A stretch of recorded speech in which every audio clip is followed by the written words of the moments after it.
നമ്മൾ മൈസൂർ വൃന്ദാവൻ ഗാർഡൻ കാണാൻ വേണ്ടി എത്തിയിരിക്കുകയാണ്. അപ്പോൾ ഇനി നമ്മൾ വൃന്ദാവൻ ഗാർഡന്റെ കുറച്ച് കാര്യങ്ങളാണ്. വെൽക്കം ടു വാസ്കോഡൻസ് വ്ളോഗ്സ്. നമ്മുടെ പുറകിൽ കാണുന്നതാണ് ഇത് കൃഷ്ണരാജസാഗർ ഡാം. കാവേരി നദിയിലാണ് സ്ഥിതി ചെയ്യുന്നത്. അതേപോലെ തന്നെ ഇതിനോടനുബന്ധിച്ച് കിടക്കുന്ന ഈ വൃന്ദാവൻ ഗാർഡനിലാണ് നമ്മളിപ്പോൾ ഉള്ളത്. നേരത്തെ പറഞ്ഞ മൈസൂർ പാലസിന്റെ ആ രാജവംശത്തിനല്ല, അതേ രാജവംശത്തിലെ പ്രശസ്തനായ ഒരു ഭരണാധികാരിയാണ്. അദ്ദേഹത്തിന്റെ ഒരു ഓർമ്മയ്ക്ക് വേണ്ടിയിട്ടാണ് ഈ ഒരു ഡാമിന് ഈ പേര് നൽകിയിരിക്കുന്നത്. ഈ ഒരു KRS ഡാം ഈ മൈസൂരിലെയും അതേപോലെ തന്നെ ചുറ്റിലുമുള്ള 460 കിലോമീറ്റർ സ്ക്വയർ ഏരിയയിലേക്ക്, അത്രയും വ്യാപിച്ച് കിടക്കുന്ന പ്രദേശങ്ങളിലേക്ക് ജലം എത്തിക്കാൻ വേണ്ടിയിട്ടാണ് ഈ ഒരു ഡാം നിർമ്മിച്ചിരിക്കുന്നത്.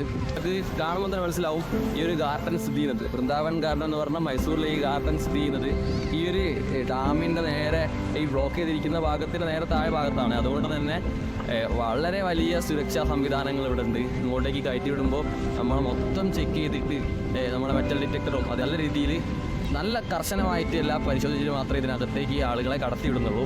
ഗാർഡൻ ഏകദേശം 60 ഏക്കറോളം സ്ഥലത്ത് വ്യാപിച്ച് കിടക്കുന്നുണ്ട്. ഈ ഒരു ഡാമിനോട് തൊട്ട് ചേർന്ന് തന്നെ, ഡാം അവിടെയാണ്, ആ ഡാമിനോട് തൊട്ട് ചേർന്ന് തന്നെ 60 ഏക്കറോളം സ്ഥലത്ത് വ്യാപിച്ച് കിടക്കുന്നതാണ് ഈ ഒരു ഗാർഡൻ എന്ന് പറഞ്ഞിട്ടുണ്ടെങ്കിൽ. വെൽ മെയിൻറ്റൈൻഡ് ആണ്. 2005 ഈ ഒരു ഗാർഡൻ പുതുക്കി പണിതിട്ട് ഈ ഒരു രീതിയിലേക്ക് നല്ല വൃത്തിയിൽ മെയിൻറ്റെയിൻ ചെയ്തിട്ട് സൂക്ഷിച്ചിരിക്കുകയാണ്.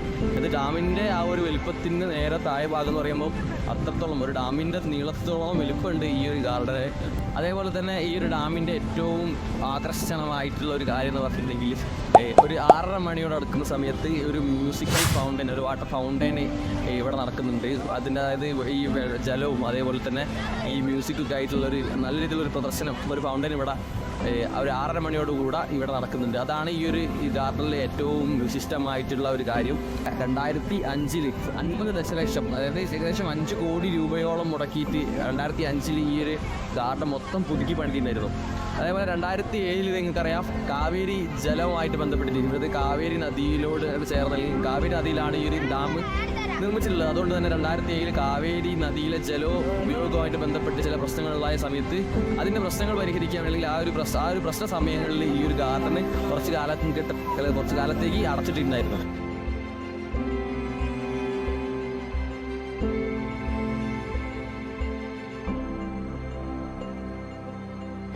കാര്യങ്ങളൊക്കെ നമ്മൾ ഏകദേശം ഇങ്ങനെ കവർ ചെയ്ത് ഇങ്ങനെ കുറേ നേരം അങ്ങോട്ടും ഇങ്ങോട്ടും കൂടി നടക്കലാണ്.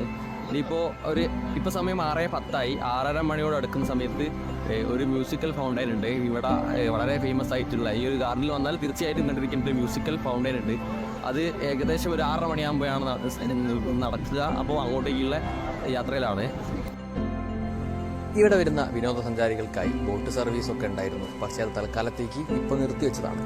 അതുകൂടാതെ നമ്മൾ നേരത്തെ പറഞ്ഞിട്ടുള്ള മ്യൂസിക്കൽ ഫൗണ്ടൈൻ ഉണ്ടല്ലോ, അതും തൽക്കാലത്തേക്ക് നിർത്തിവെച്ചതാണ്. ഒരു വലിയ വ്ളോഗായിരിക്കേണ്ട ഈ ഒരു വ്ളോഗ് ഒരു മിനി വ്ളോഗായി മാറാൻ കാരണം ഇത് രണ്ടും ഇല്ലാത്തതാണ്.